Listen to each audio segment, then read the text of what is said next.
get started. So again, thank you everyone for joining us. We're super excited to have you. As you might know, Human Trafficking Awareness Month is in January. So we're super excited to have Lauren with us to share the work she's done with Voices for Florida and just the macro side of what she does. So just a little bit about the meeting.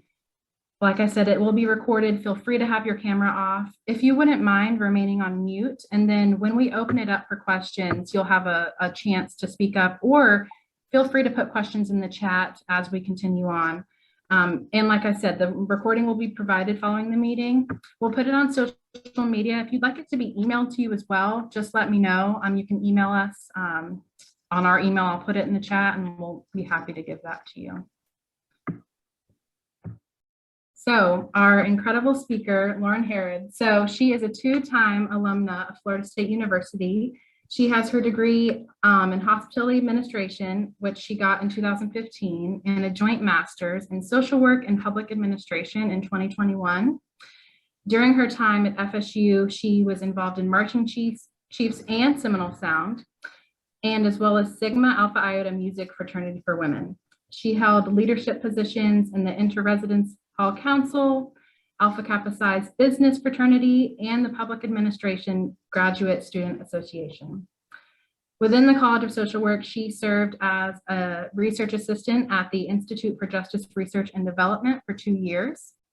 And she also was the Grad Assistants Union representative for the College of Social Work during that time. Professionally, she has worked in management with companies like Ritz-Carlton and Hyatt, and with macro social service organizations surrounding work with domestic violence and supporting healthcare professionals. Right now, she's a training and education coordinator with Voices for Florida, and she's an adjunct professor in the College of Social Work and the chair of the board of directors for the Artist Workshop. We're extremely excited to have her. Lauren, feel free to take over. I will stop sharing so you can go ahead and share your slides.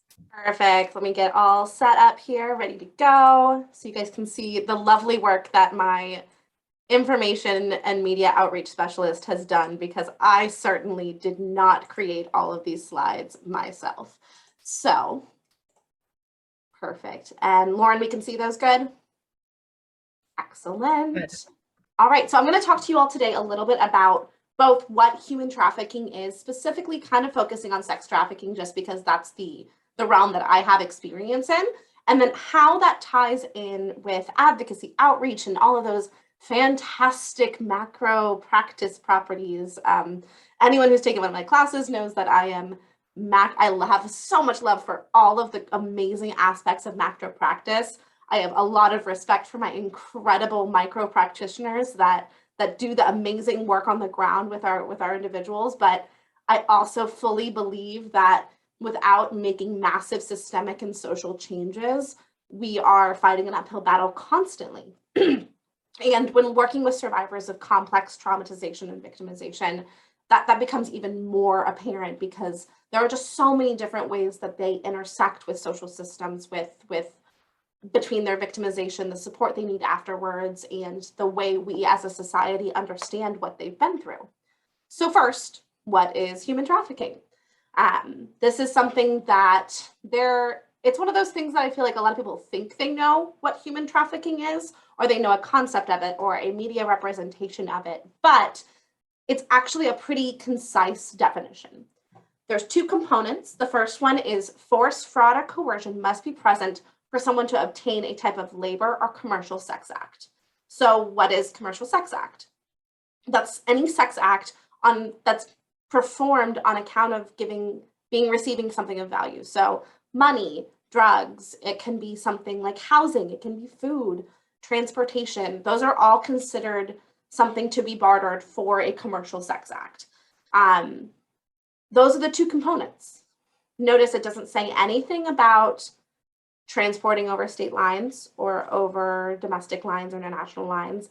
It doesn't say anything about kidnapping. It doesn't say anything about those things, because those are not required. Those often get sensationalized into these media portrayals of trafficking.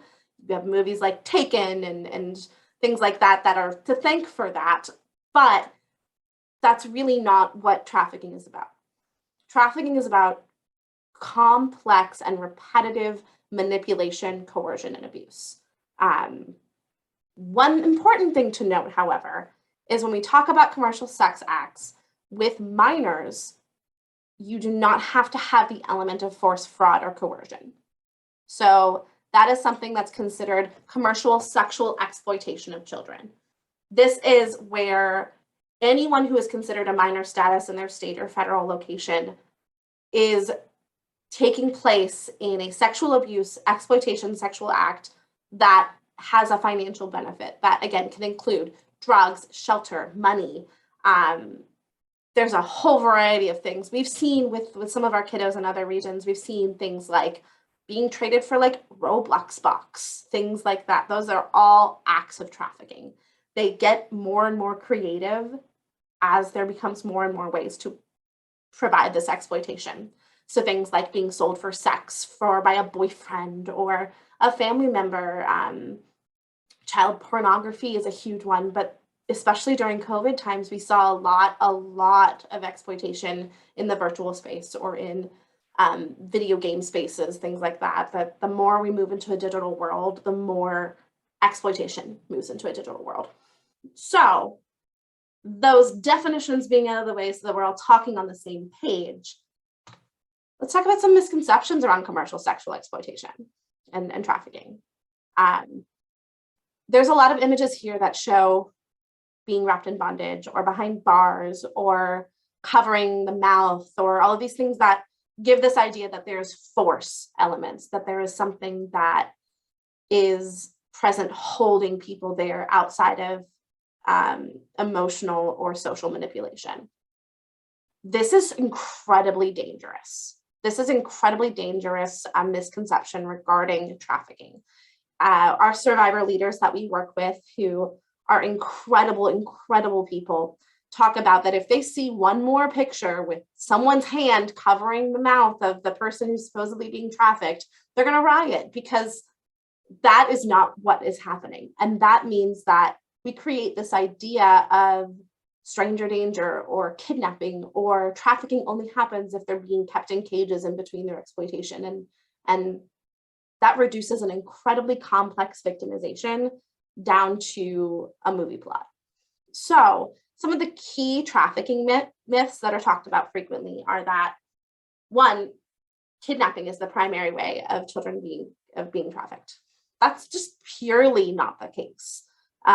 Familial trafficking, having someone that is a partner, an intimate partner, especially if that intimate partner is considerably older than the child, is the predominant way, or even being recruited by peers. That's really common in terms of, oh, hey, I have this way to make some money. You want to hear about it? That's more likely than someone coming to Target and taking your kid from you in the middle of the night, that kind of stuff. Also, like most forms of sexual exploitation or sexual victimization, it is not only girls and young women that are victims. We know that boys and men are incredibly likely to be victimized. And it's a trend recently that's increasing more and more each day. We'll talk a little bit more about who our victims we serve within the Open Doors Outreach Network are, but know that it is not happening just to girls and young women, even if that is what most of the service provision that's happening is directed towards. The other side of it is that victims are not being held against their will typically. They're not being kept in cages. They're not being kept in these trap houses.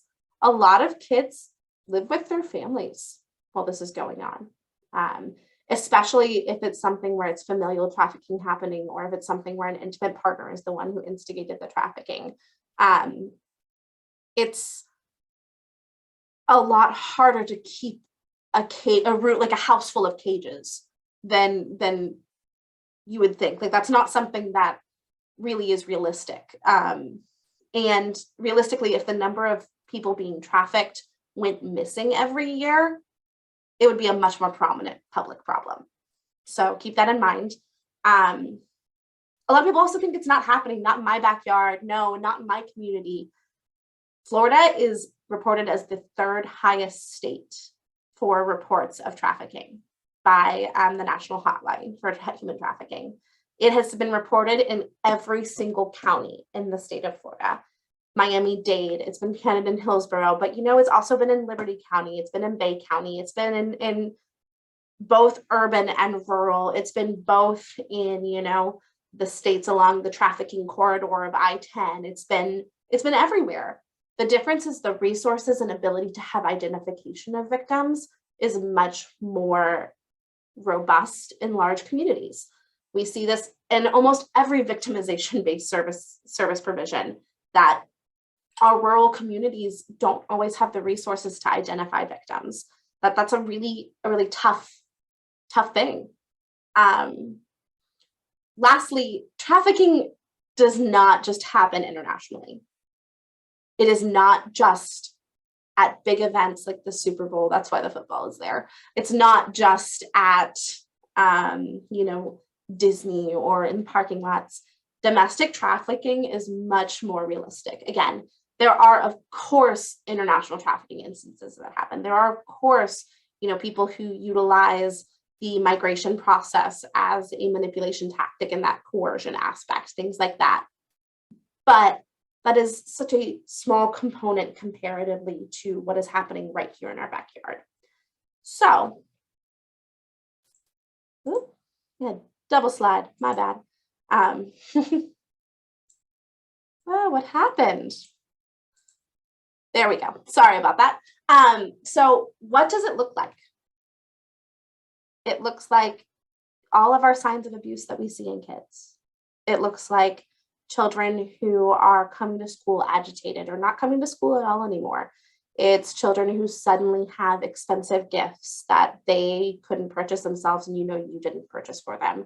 It's children who suddenly have a boyfriend or a friend who is considerably older. Children who are showing signs of promiscuity at early ages. It's children who are in volatile family environments or don't feel safe at home. These are all ways that we can identify victims early on. But also it's kids that, may look happy in the moment. It's kids that may look like there's no one-stop way to identify victims just from looking, not from talking to them. And that's why increasing prevalence of identification is so, so important. So next, I'm going to talk about what my work does and our model and our approach to providing services and support to trafficking survivors. I will use the term survivor and victim interchangeably. Kind of depends on where they're at in the process, where they're at in their recovery. So just kind of keep that in mind. So we run the Open Doors Outreach Network. It is a program that is in 7 regions throughout the state. We work with providing 24/7 wraparound services to self-identified victims and survivors of human trafficking, sex trafficking, and child exploitation specifically, through partnerships with existing community agencies. And that's really important to us because we realize that as a statewide and macro-focused agency, we cannot leverage the relationships and partnerships that existing community-based organizations already have. We make sure that they know the communities that they are in to be able to provide appropriate support and staffing levels. Because realistically, in the Big Bend here, the needs that Whole Child Leon are working towards are incredibly different than what our teams in, say, the Southwest Florida area or the Gold Treasure Coast, things like that. And they are more equipped than us coming in and saying, okay, we're going to come in as an agency in Tallahassee and hire teams and manage them from Tallahassee that are located in Palm Beach, that are located in St. Petersburg. We have provided services to over 1,300 survivors since 2017. That is self-identified victims of human trafficking aged 10 to 24. The youngest person who's approached us about services was 8 at the time of referral. They must reside in a service county, and they should be a suspected or verified victim of human trafficking. It is important to note that our program model does not have a start and end date. We don't have a completion track. It's not a therapeutic group services. It's not saying, okay, you complete X, Y, and Z, and you are now recovered from human trafficking. That is not a realistic approach to services for survivors of exploitation. It is also important to note that all of our survivors, they come to us voluntarily. They may be referred to us through law enforcement agencies or DCF or things like that, but they are self-identified survivors of trafficking. We are not in the process of people who are saying they are self-identifying as voluntary sex workers being referred to us, things like that. It is a voluntary program and they can come and go at any point. We are an open door constantly for them. They could be took into the program at 10 and not be ready for services or not be in a place where they can accept services and come back 18 and pick right back up. So that's kind of part of our approach and how we approach this like macro network of being able to provide services while leveraging relationships in existing communities and creating a consistent level of care and services throughout the state. It's kind of the meeting in the middle of not having a massive statewide agency providing these services, but also not having these like isolated pockets of services throughout the state. So a little bit about our model. It is a survivor-centered program model. We have 24/7 mobile outreach teams. They consist of at least one of each of these roles. So we have a victim services coordinator, and this is actually our newest role. We developed this as a acknowledgement that we need someone who's kind of helping coordinate all of the different pieces between all of our different team members in the field. They're my best friends, I call them, I'm their friendly neighborhood data nerd. And that is, we kind of speak a lot in terms of the data collection and what we do there as a statewide repository. We also have regional advocates, and this is where our team members, they're the ones who are out in the communities. They're building relationships with service providers. They're building relationships with key services that our survivors are going to need.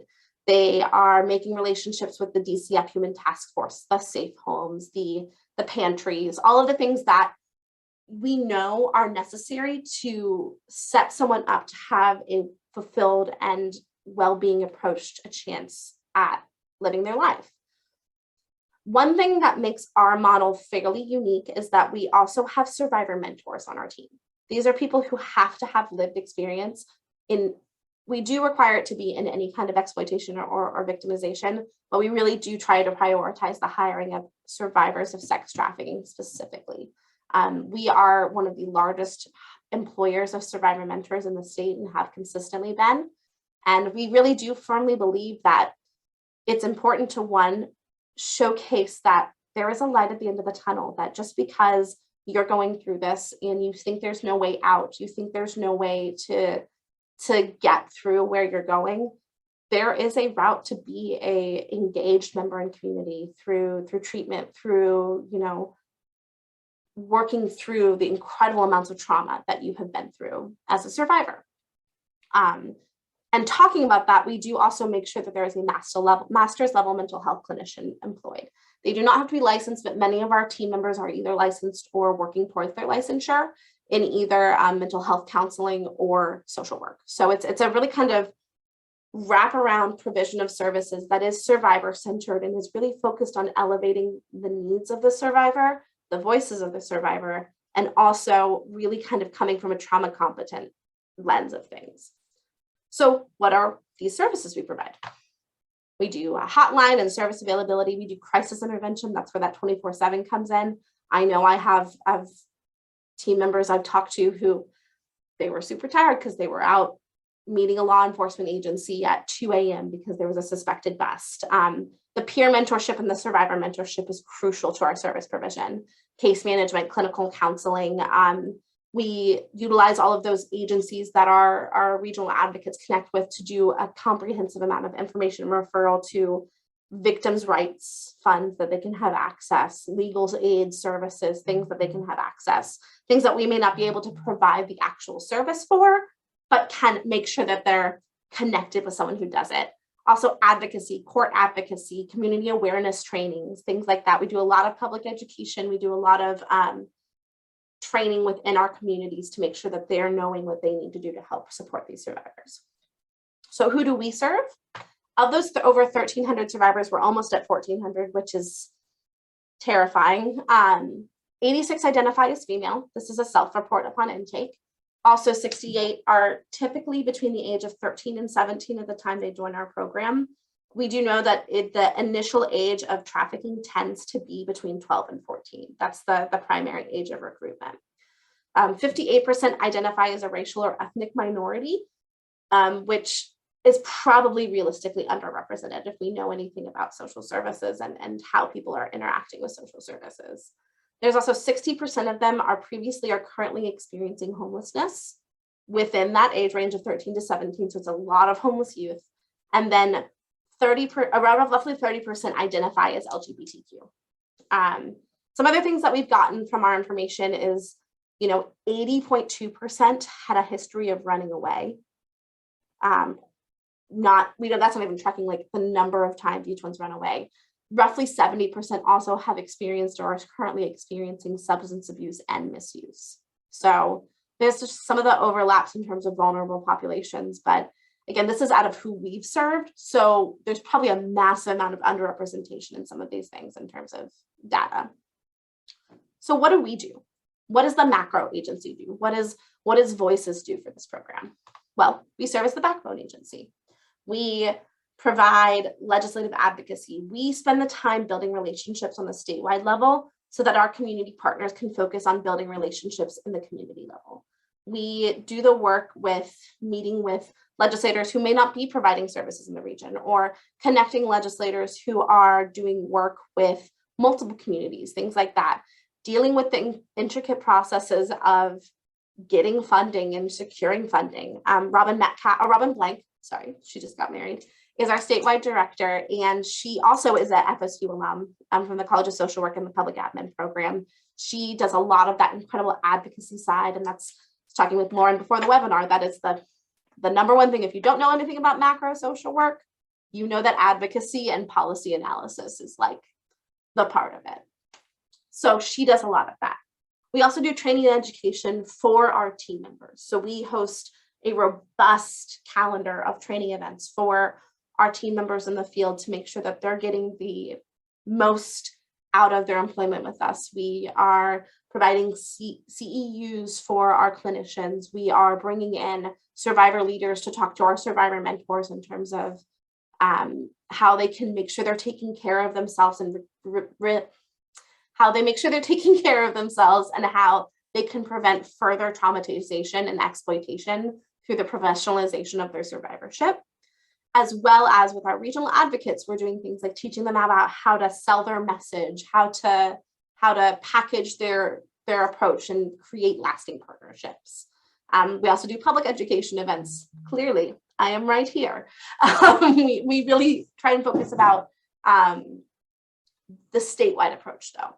We're looking at reaching people who are not just singularly approached in communities. We really want our community partners to do that. We focus on filling the gaps where they're not. We're also a statewide data repository. Anyone who's worked with survivors of any kind know that getting data from survivors is incredibly hard. It is an incredibly underreported population, especially trafficking because of the involvement with DJJ and DOJ. It's incredibly hard to get them to sit down in a formal intake setting with, a researcher or a community partner. So we have access to over 1,300 records of survivors. That's almost unheard of outside of places like RAIN or the Polaris Project, things like that. Finally, we handle all the nuts and bolts of grant management, which is the detail stuff. It's the making sure we have checked all the boxes, crossed all the I's. We focus on the nitty-gritty kind of tedious stuff so that our direct service providers can focus on providing actual services. And this is where that macro lens comes in. We build the relationships, we do that kind of work so they don't have to worry about having a person dedicated for grant management if they only have 2 projects, things like that. We handle all of that for them. So that kind of leads into my talk about how does this tie in with macro practice? Macro practice with trafficking is incredibly, incredibly important. Anyone who's taken my class will know that I've said that macro practice is important regardless, but that's my soapbox and I will die on it. Human trafficking is a social problem. It's rooted in inequitable access to resources, criminalization of victims, and limited understanding of the complex challenges that survivors face throughout their lifespan, not just in the moment of their victimization. There's a wealth of misinformation about this social problem as well. We know that there are incredibly misinformed organizations and communities that have taken trafficking on as their pet project and do everything they can to spread awareness and spread information that may actually be harmful to those who they say they're trying to help. Also, we don't know necessarily what always causes it. We don't know who is impacted consistently. We know that direct service providers do their best to address the individual impact and how it impacts groups and individuals, but it's impacting our communities as well. It's impacting, it's impacting larger organizations. It's impacting institutions. It's another way to further victimize our most vulnerable youth and young adults. That's what trafficking is. It is taking advantage of people who are already vulnerable. And that's why it's so important to address the problem, not just in the direct service route, but looking at all of these different pillars of macro practice and looking at ways that we as social workers and as macro social workers can create a social change on a higher level. Because of this, we have to keep continuing to change the way we talk about trafficking. We have to continue changing the way that we provide services to survivors and how we attempt to prevent victimization prior to its conception. Because the ways we're doing it right now aren't enough. Having it solely be a criminal justice focused initiative is not enough. Having it solely be something where we're reactive in service provision is not enough. We have to stop focusing on how the level of service outputs we're doing and start looking at how we're impacting people through our services. And that's kind of a unique place for people who want to work with this population because it's so underdeveloped in some of these realms. There's a lot of need for people who want to be innovative, who want to take a look at, what was done for domestic violence 25, 30 years ago and make that kind of change for trafficking. So that being said, that's kind of my spiel. I know that Lauren and her executive board members have put together some questions, kind of a little bit more about me specifically, but I really wanted to take the time and really get to talk about trafficking before we hopped right into that. I'm going to leave this up for just half a second so you guys can take some information down. There's the trafficking hotline, the Florida abuse hotline, my information, as well as information about Voices for Florida. Please feel free to reach out to me, to anyone. We have on our team of 7, we have 3 MSWs at Voices for Florida. So we firmly believe that social work is the root of what we're trying to do. So we really do enjoy talking with and working with people from the College of Social Work. So that's my very quick, I talked very fast, sorry about that. But I kind of wanted to turn it back over to you, Lauren. This is going to be recorded. I'm happy to toss my contact information in the chat so that we can kind of talk back and forth without the slides going. Yes, I was going to say, we will put that information in the chat so people can copy and paste it. But yes, we do have questions for you. Thank you so much for that great presentation. So let me share my screen again. All right.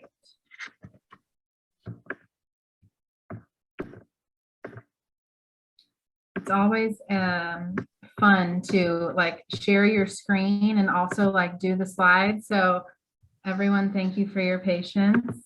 All right, let's see. Okay, can everyone see that? Can you see that, Lauren? Yeah.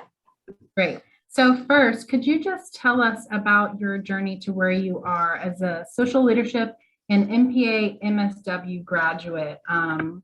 That's still not a lot of people are micro focused or clinical paths. So if you could just talk a little bit about that. Yeah, so for me, I like to say that the macro came first and the social work came second, honestly. I was working with large scale hotels. I worked for a 1,300 room property in Chicago. I worked for, I managed teams of 250 people. So the way I approached my work and my management of people was through processes, management of how can I impact the most change widespread. Later on, I learned that that's kind of like a systems macro approach. But in the moment, it was how can I be the most efficient, because I have 250 housekeepers that I'm managing and I can't individually address every single problem. When I got so fed up with the corporate world and so fed up with, being part of the machine, part of the problem, I realized that I wanted to take the skills I learned both in my career and my schooling in business, that I wanted to apply that to something where I could say, oh, at least at the end of the day, even if I'm stressed out and working 80 hours a week because I'm a total workaholic, it's something that I feel like I'm contributing to bettering the world with. So I worked in grant management for a while. I did that kind of stuff. And that's where I really realized that, oh, I have a love for the actual problems. I have a love for figuring out these problems. So I tacked on the MSW to my MPA application. Plot twist, I ended up immersing myself entirely, loving the College of Social Work. I remember vehemently sitting in my HIPSY class my first semester of the College of Social Work and saying, oh, this is it. This is what I'm supposed to be doing. From there, I worked with the Institute for Justice Research and Development and really saw how an organization could take a microservices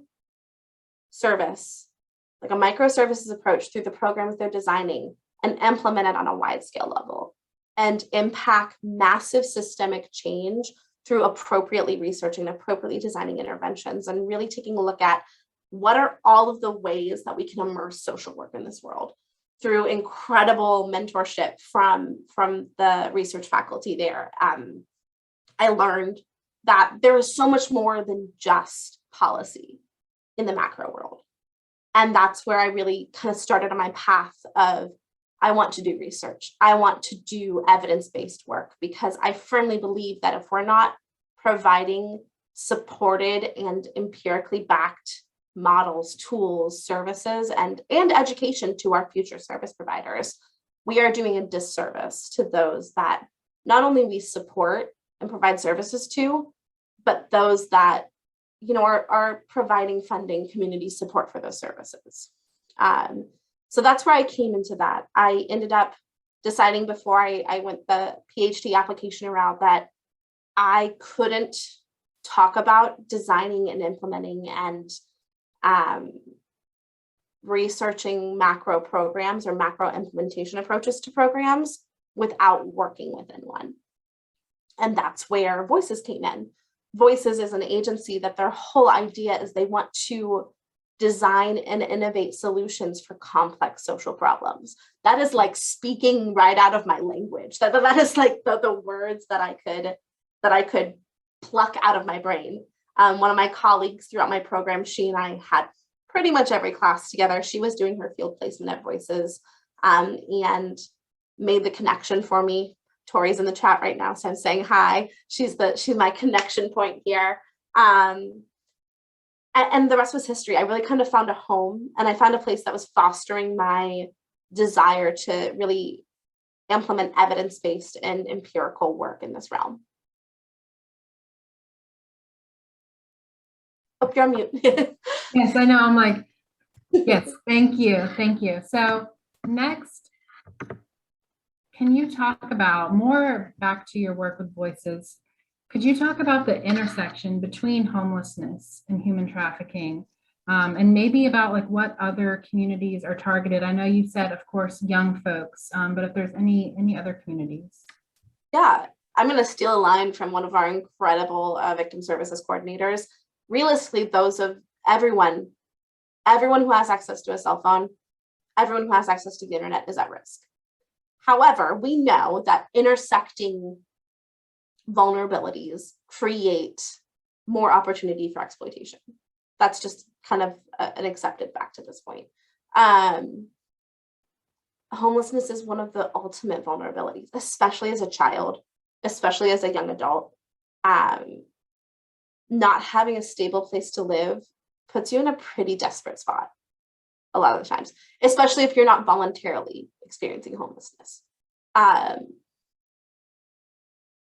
especially knowing that you are likely in a developmental phase that is meaning that you don't have the ability to make these concrete choices yet. You don't have the ability to kind of protect yourself naturally. So homelessness and human trafficking, it puts into the world, a lot of people call it survival sex, but that's that idea that, you know, it's not just money that people are getting commercial sexual acts for. It's not just, you know, even drugs. A lot of the times it can be for, I mean, I have a survivor mentor who told me a story about someone, you know, a cheeseburger, like the basic necessities. So that's huge.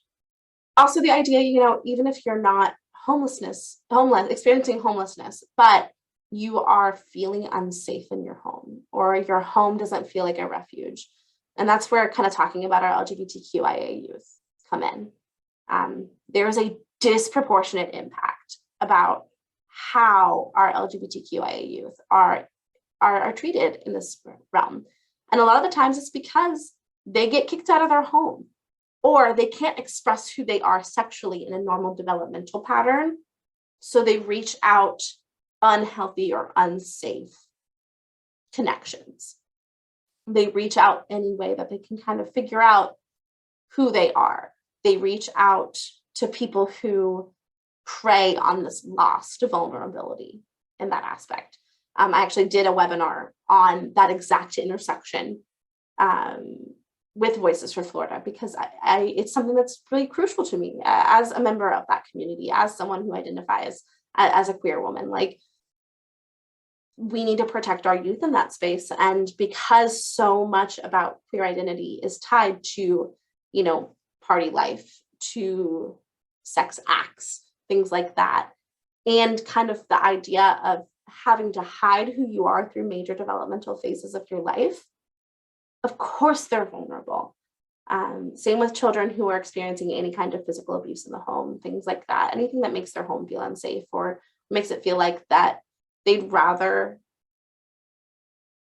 do just about anything else than have to rely on people in their own home for stability or safety. Thank you. Next, if my computer wants to cooperate.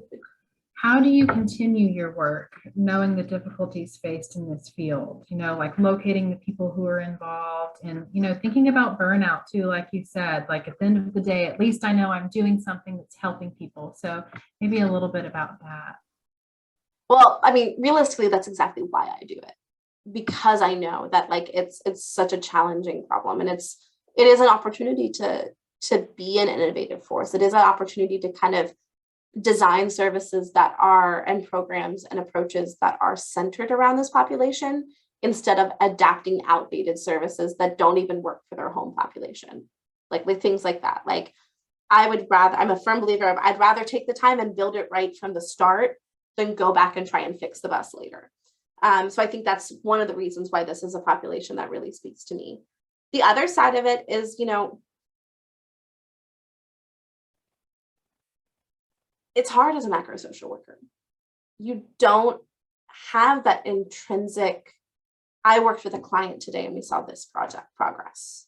We don't see that all the time, because we are working, especially like in the kind of work I do where it's data and research based. It may take 10 years before a program I want to look at design actually has any impact. You know, IJRD is a big proponent talking about that 17-year implementation gap. Like, the idea that it takes so much time to actually see any transitional impact. I do think I have an ability to be a person who sees the forest through the trees. I am someone who can typically say, okay, what is the end game here? Am I feeling frustrated now? Absolutely.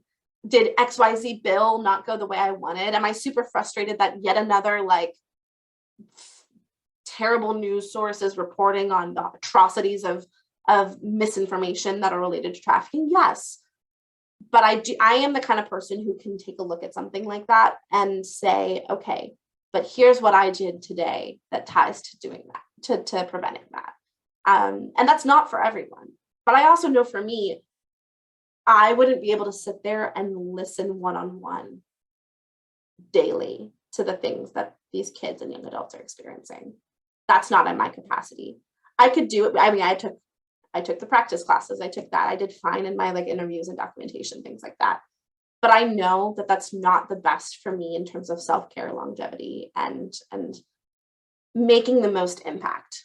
I'm a big believer of putting aces in their places, and that is not where I would be best used in my place. I could do it temporarily, and I can do it in a way that like I can talk to people who do it in an informed manner, just the same way that, you know, someone who works in a program can talk to me about evaluation, but I'm going to have a more in-depth knowledge about it. They're having a more in-depth knowledge about what they do. And that's why I kind of talk to everyone about it, like this bucket of, oh, I'm a macro social worker, I'm a micro social worker. I don't know a lot of people that say I'm a meso social worker, but they're there. Like we are all kinds of social workers. It just depends on how we're approaching our clients. And that's the really important way to look at it, is that I am not just a macro social worker. I am someone who is working to support those who are providing direct services through a different skill set. And that's kind of how I approach it. That's awesome. Kind of looking at social work, not as like these separate things, but you know, I'm doing this piece while someone else who's incredible at that piece does that, you know, kind of like using our own strength. So that's great. That's great. Thank you. Next, where do you see your biggest needs moving forward in advocacy? So that could be like legislative needs, financial needs, anything that you can think of. Well, in the research sphere, for sure, it is, we need to stop just counting outputs and we need to start counting outcomes. And that's where I say we need to start looking at, okay, is this actually impacting? Are we actually doing something outside of saying, oh, we provide 800 units of service? Cool. What does that mean? That's great. And that's step one, you're getting out there doing the services. But step two is really tailoring what services are really needed for the population. In terms of like policy advocacy, we need to stop criminalizing our people who are being trafficked. Point blank. There have been steps made for this, but you know, the amount of DJJ and DOJ involvement for trafficking survivors is immense. And there are expungement processes, but they're expensive. They take time. And oftentimes, as anyone who's worked the criminal justice population knows, that it's not just the concrete ways that being involved with the justice system impacts. It's not just the, you know, can't find jobs. It's not just that kind of stuff. It's the traumatization that happens within experiencing the criminal justice system that impacts you moving forward. That means, you know, you're less likely to trust authority. You're less likely to activate in pro-social behavior, things like that. If we can stop that engagement instead of reacting to that engagement, we're going to be already immensely 10 steps ahead in terms of the work we need to do in terms of providing a well-being focused life for these survivors. So that's huge. Access to expungement and access to prevention of criminalization is one of the biggest things. Also, money for stabilized housing, money for, you know, all the things that we know make a community healthy are things that will prevent trafficking, reducing poverty, increasing access to social supports for people who are in lower economic brackets, people reducing disparity in terms of treatment for people who are marginalized populations. All the things that we know will fix the problems for other things. Plot twist, they will fix problems for this too. We just have to keep fighting for that. So those are kind of my big buckets within this realm. Thank you.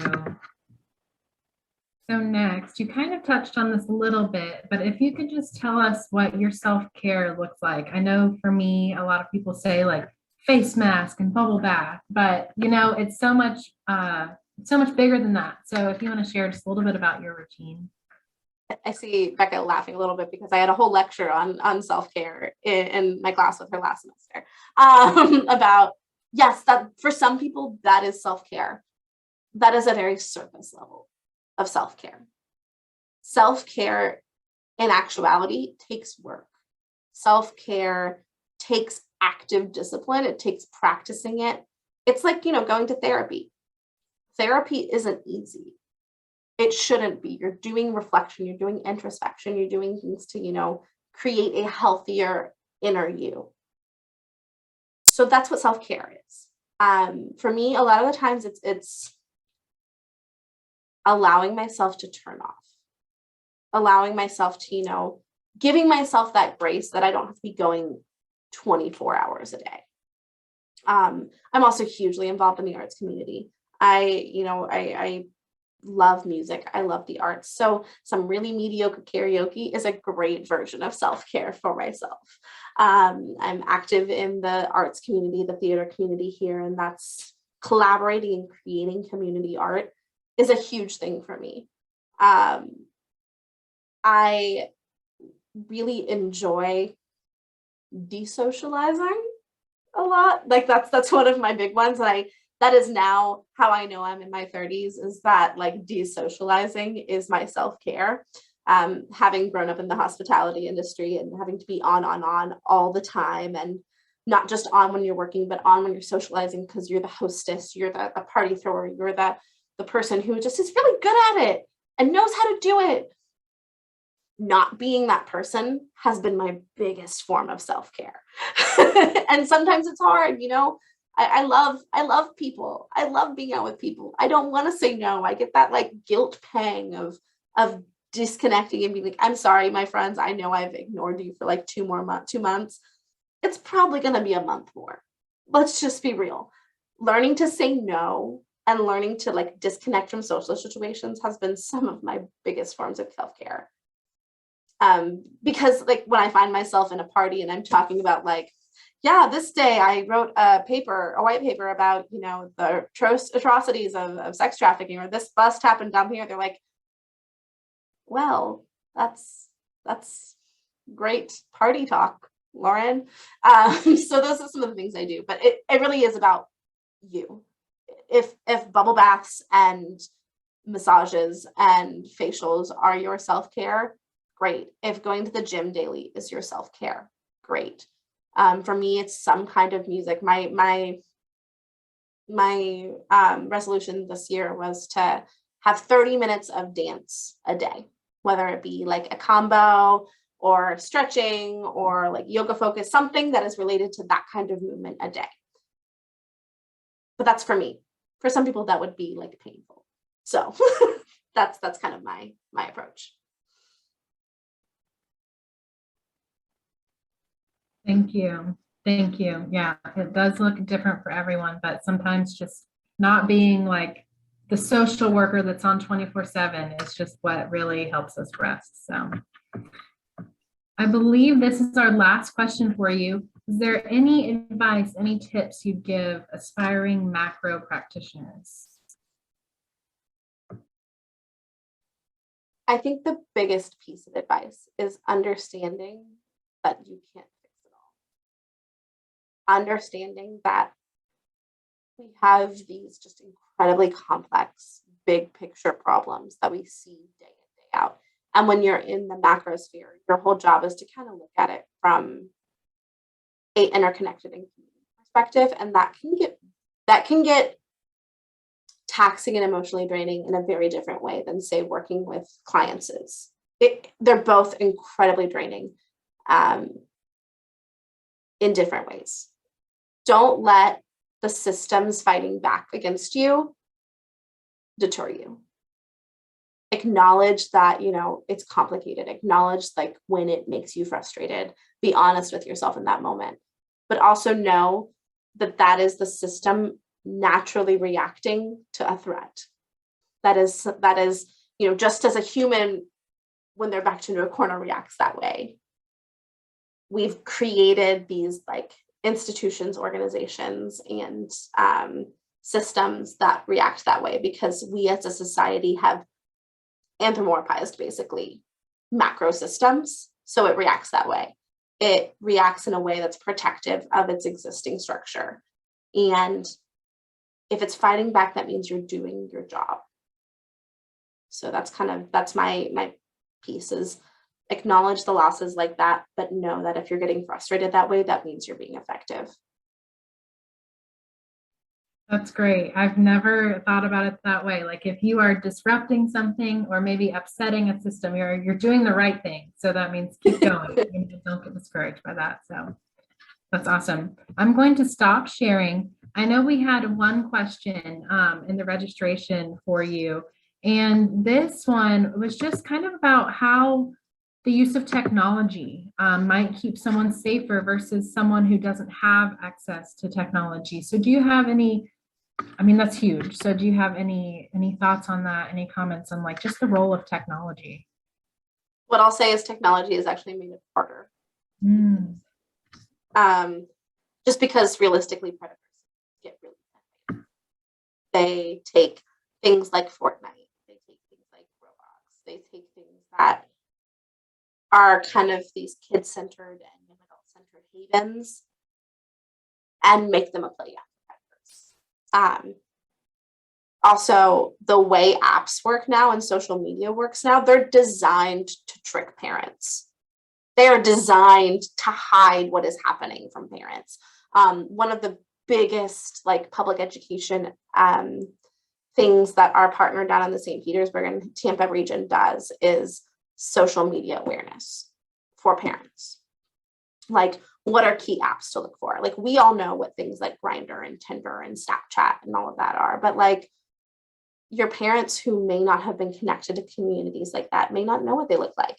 Also, you know, they may not know that you can change what an icon on an app looks like on a web page, on your phone. They may not know that, you know, there are certain apps that encrypt literally everything on your phone. So like you press the app and it encrypts what's happening. Kids think, oh, that's great because I can hide from my parents. Yes, but you also are hiding the predators. So they get trickier. I'm not a demonizer of technology. I think technology has done some incredible, amazing things for our world. But realistically, it has meant that our predators are getting more innovative than our responses are, faster. It does mean that we are able to connect with people easier. So, you know, we do have things like text hotlines now. We have, you know, easier transportation ability. We have easier public awareness events, things like that. But realistically, it's made things much more complicated and much harder to detect or identify. I personally would not have thought that. My mind immediately is like technology, good, you know, that must be. So thank you. That was a great question to the person that asked that. If there's any other questions, I would love for people to unmute or pop them in the chat. But while you all are brainstorming any questions you might have, Lauren, I'm not sure if it was on the page you shared. I was trying to screenshot it. If people want to get involved with Voices, who should they reach out to or what should they do? So we're a little different than a lot of social services agencies because we don't provide direct services. So we don't have as much opportunity to connect with. We do, of course, appreciate volunteers, and I'm happy to kind of find a way if we can. I put my email in the chat. I'm going to put our general contact email as well, so that, you know, if you don't necessarily want to be part of like the education and training or the data nerd world, but you want to do something, this is a great way. If you're local to the community, I actually highly recommend reaching out to Whole Child Leon, who is our provider, our partner provider. They are the ones who are going to be working directly with survivors. And they do, because we have that regional advocate role. We do also have kind of a macro social work practice role there. We have someone who is community engaged, community focused. Our regional advocate in the region here is Charlie, and she is incredible. She does a lot of work. She used to work for Boys Town. She's very connected. She's really good at that kind of stuff. Also, we do offer internship opportunities for the social leadership, like second round of intern or field placement kind of stuff. We have 3 social workers on our staff here. So it is an opportunity. I will say, you know, policy is always something that people want to work with, but we really do kind of give you that like nonprofit management approach, as well as opportunities to look at evaluation, to look at community engagement, things like that. So it's kind of a one-stop shop for a lot of realms of social work engagement on the macro level. So if that's something you're interested in, definitely bring it up. I know I served as a field supervisor or task supervisor. I did my field placement here. So it's one of those things where it's definitely something that you can get engaged with on that level. We have the opportunity for that. Awesome. Thank you. I didn't see any questions in the chat. If anyone had any, please feel free to unmute and interrupt me. But we really, really appreciate you, Lauren. Thank you so much for all of your time, all of your incredible knowledge. This recording will be posted if anyone would like to share. But when we post it, we'll also post Lauren's contact info and the Voice's contact info. And I just put Whole Child Leon's website in the chat. So thank you all very much for coming, and we will see you at our next webinar. Thank you so much, Lauren, for your time. Bye. Keep up the fight. Do good work. Macro work. Yes. Yes.